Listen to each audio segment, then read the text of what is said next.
Please welcome Dr. Kat Aguilera.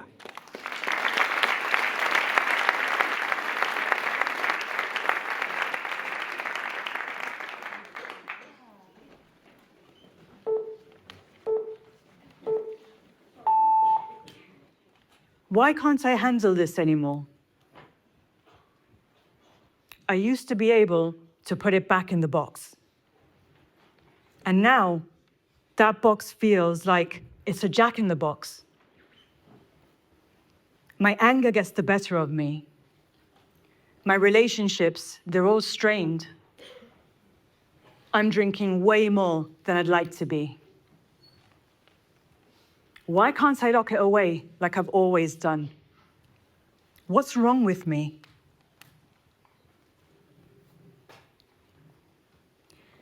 Those questions came from a man who did 6 years in the army and 17 years in the police force, most of them in armed response. He's the guy that everyone wants on the team, the competent, confident leader, the alpha, unflappable, the man who can handle everything. Until one day, he couldn't. And not because of one single catastrophic incident, but because of 23 years of operational trauma that had built up. And here's the truth. The symptoms were there many years before he had that first conversation with me.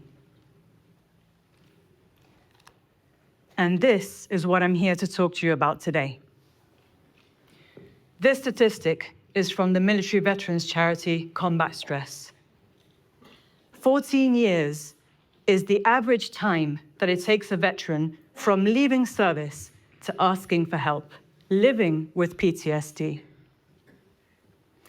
I'll talk about what happens in those years and why that might be. And then I'll talk about what we can do about it, and this idea of early intervention. Because the question isn't, can we do something about this? We absolutely can. The question is, why are we waiting until people break before we act? Interestingly, 14 years is round about the same number of years that I've worked in frontline services myself. I started in the prison service in 2011, and then I worked in the NHS for about 10 years, mostly in early intervention in psychosis services, which is kind of where this idea draws from. As you can imagine, these environments are pretty volatile. We trust each other in these teams. We use dark humor to cope. And whenever you ask anybody working in these services how they're doing, I can predict with absolute certainty the kind of response that you're going to get. So let me ask you now, show of hands, is there anybody here from a military or a frontline service? Actually, I can't see, so I'll just assume that there is. Okay, I see a couple, so you probably know where this is going already. Whenever you ask anybody in these services how they are, you'll get, I'm fine. Yep. Let me tell you what I'm fine really means. I'm fine means the day is burning down around me. I'm running on 7 cups of coffee and pure adrenaline. And if somebody so much as breathes on me, I might fight the urge to jab them in the eye with my pen. I'm kidding, obviously, but you get the idea. I'm fine is the cultural script. It's what you're supposed to say. It's what keeps you in the team. It's what proves that you can handle everything. And that gap between I'm fine and what's actually happening, that is where those 14 years live. It's where that box is getting full. And nobody knows how to identify it or how to say it out loud. So what happens in these 14 years? Well, let me take you back to that veteran with 23 years of service. He left the army after 6 years. He deployed to Iraq. There were some incidents that happened there, but he'd left now, and surely he'd leave it all behind, right? He joined the police. He worked in response teams, and he absolutely loved it. He was quickly recruited into armed response with his skills, and he thrived. Everybody wanted him on the team. He was effective, reliable. That box, it stayed firmly closed.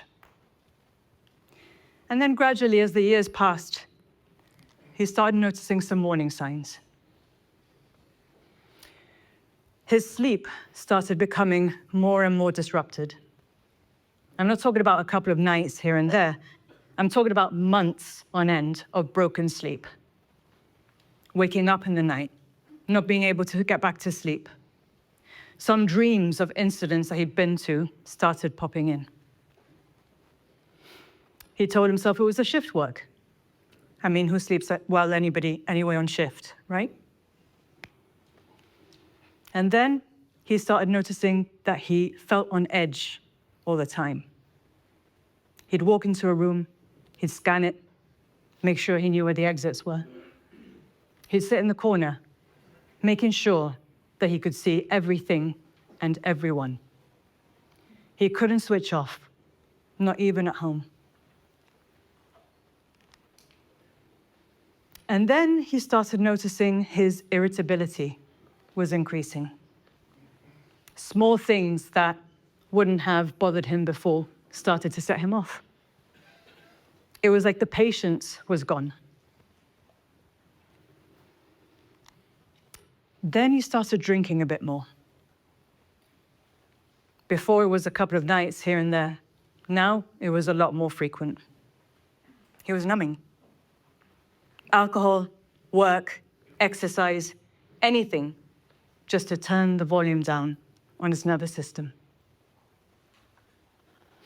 And finally, he started withdrawing from his relationships.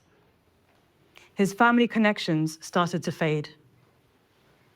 He felt safer in disconnection because connection felt unsafe. But whenever anybody asked, he was still fine. By the time he came to have that first conversation with me, that box wasn't just popping open. It was flying open. Images of past incidents launching at him intrusively, unexpectedly. His relationships deteriorated. Angry all the time, drinking. By this point, he'd now started thinking about his exit. And not just from the police force, but from life. As you can imagine, this not only impacted him, but everybody around him. The connection with his daughter, the person who was the most important to him, who now didn't recognize her dad. His team were dealing with his absence, a valuable officer. The force now dealing with the very familiar cycle of endless retention issues and constant recruitment. This is what I'm fine costs. And this is what 14 years of waiting looks like. So now that we know the risk factors, what then can we do about it? Well, we intervene early. And the reason for this is that early on, the brain is flexible. We have neuroscience on our side. But when we wait many years, we're now dealing with 14 years of embedded trauma responses. And we're trying to rewire a brain that sees nothing but darkness. It needs to start with systems when people are in the job. We need training so that people can recognize the warning signs in themselves, because this is part of the problem. People don't know what's happening by the time it's too late. We need routine psychological screening. And I'm not talking about how are you doing, mate? I'm talking about proper assessment to identify risk. And when I say routine, I mean as routine as getting your physical health check. And then we need treatment. And this is where it gets interesting. In the UK, we've been now offering intensive trauma therapy. And what this means is that instead of the traditional weekly therapy that you'd normally have, you get a concentrated amount of therapy in a very short time frame. We're now offering 24 hours of therapy in 2 weeks. That is the equivalent of 6 months worth of therapy weekly in 2 weeks. The results are outstanding. Better than anything I've delivered in my career. And the reason for this is not because it's different treatments. We're offering the same therapies that we've always done, but it's the concentrated time frame. In those 2 weeks, there's no avoidance, no distractions. We hit the trauma hard and we hit it fast. And we're resolving things that people have been carrying for decades before their defenses have a chance to kick in. Compare that to when we wait. The person has lost years of their life. The family has lost the person that they knew. And the organization has lost a valuable, high-performing officer. 2 weeks of treatment now, or 2 decades of slow collapse? Which cost are we willing to accept? I know which I'd choose.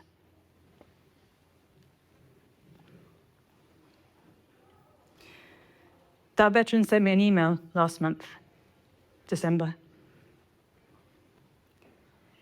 He said that the work that we'd done had changed his life, that he could sleep again, that he'd got his relationship with his daughter back, that he was becoming a regular dude. And then he said something that landed with me. He said, "You were born to do this work." Ooh. That hit me right in the feels, because he's right. I am unequivocally committed to my craft. I will treat trauma for as long as my mind and my body will allow me to. But if I could wake up tomorrow and be out of a job to eradicate this condition, I would do it in a heartbeat. Because this destroys lives. And not just the person, but everyone around them.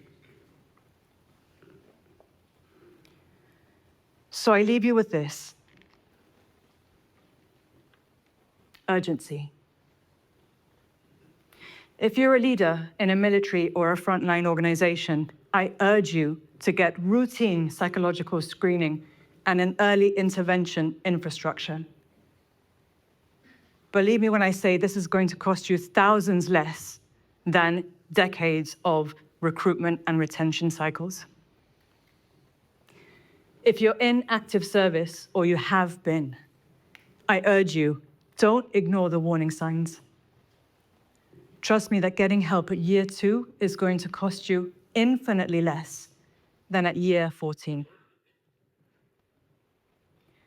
And if you love someone in this work, I urge you to know what to look out for and when to push them towards help. Because 14 years is too long. And they might not make it.